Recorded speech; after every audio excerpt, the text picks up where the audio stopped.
Hello student, इस video में हम देखेंगे क्लास 10th मैथ्स का प्रश्नावली 7.2 है। इसका चौथा सवाल है कि बिंदु -3 10 है ना और 6 -8 को जोड़ने वाले रेखाखंड को बिंदु -1 6 किस अनुपात में विभाजित करता है। ठीक है, तो यहाँ हम देखेंगे कि तीन बिंदु के निर्देशांक दिए हुए हैं। ये मान लेते हैं कि यहाँ पर जो बिंदु ए है इसका निर्देशांक क्या है, -3 और 10 है।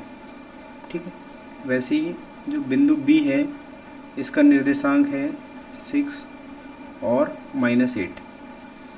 ठीक है, अब यहाँ पर देखते हैं कि को जोड़ने वाला रेखाखंड जो है को बिंदु -1 6 किस अनुपात में विभाजित करता है। तो यहाँ पर एक्स वाई इसको हम मान लेते हैं, ये किसके बराबर है, ये बराबर है x1 y1 के।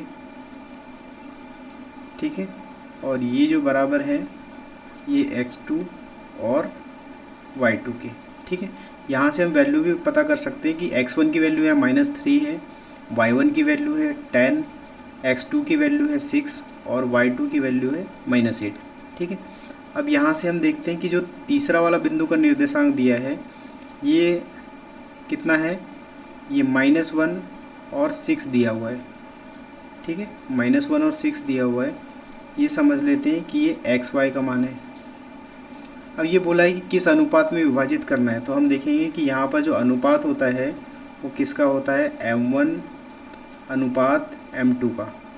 ठीक है, m1 अनुपात m2 ये अपने को फाइंड आउट करना है, निकालना है।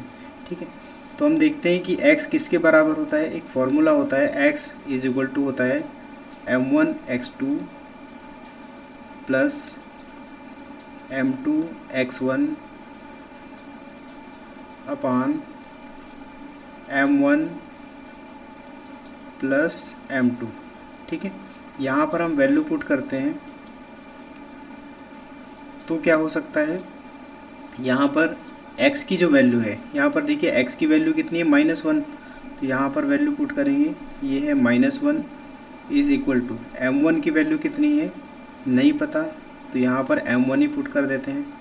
x2 की वैल्यू कितनी है, x2 की वैल्यू यहाँ से देखते हैं, x2 की वैल्यू है 6, तो यहाँ पर हम पुट कर देते हैं x2 की वैल्यू 6 प्लस m2 की वैल्यू नहीं पता है, x1 की वैल्यू यहाँ क्वेश्चन में दिया हुआ है, x1 की वैल्यू -3 है, तो यहाँ पर आ जाएगा ये -3 divided by m1 plus m2, तो यहाँ पर हम m1 प्लस m2। ठीक है, अब यहाँ पर इसको सॉल्व करेंगे तो क्रॉस मल्टीप्लाई कर सकते हैं, 13 गुणा कर सकते हैं, और 13 गुणा करेंगे तो कितना हो जाएगा, यहाँ पर हो जाएगा ये -m1 माइनस m2 = हो जाएगा, यहाँ पर इसको सॉल्व करेंगे तो ये हो जाएगा 6m1 और माइनस ये हो जाएगा 3m2। ठीक है, अब यहाँ से देखिए ये जो वैल्यू आई है, यहाँ हम क्या करेंगे, m1 की वैल्यू पूरी एक साइड कर देते हैं और m2 की वैल्यू दूसरी साइड हो जाएगी, तो यहाँ पर हो जाएगा ये -m1 और ये m1 वाला क्या है, ये पद 6m1 है, तो इधर पक्षांतर होने के बाद में ये -6m1 हो जाएगा = कितना आ जाएगा, -3m2, और ये जो m2 है ये इधर पक्षांतर होने के बाद में -m2 है, तो ये प्लस m2 हो जाएगा।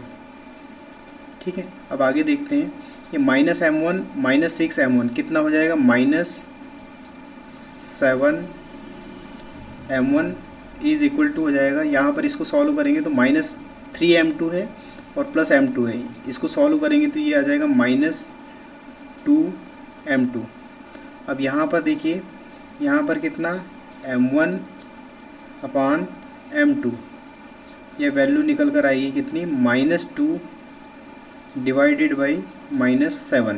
तो यहाँ पर देखिए माइनस से माइनस तो कैंसिल हो जाएगा, तो यहाँ पर हम लिख सकते हैं क्या, ये जो वैल्यू है क्या, m1 अनुपात m2 कितना हो जाएगा, ये 2:7। ठीक है, ये इसका आंसर आ जाएगा, किसका आंसर आ जाएगा, m1 अनुपात m2 का, तो ये इसका आंसर है। Okay, thank you.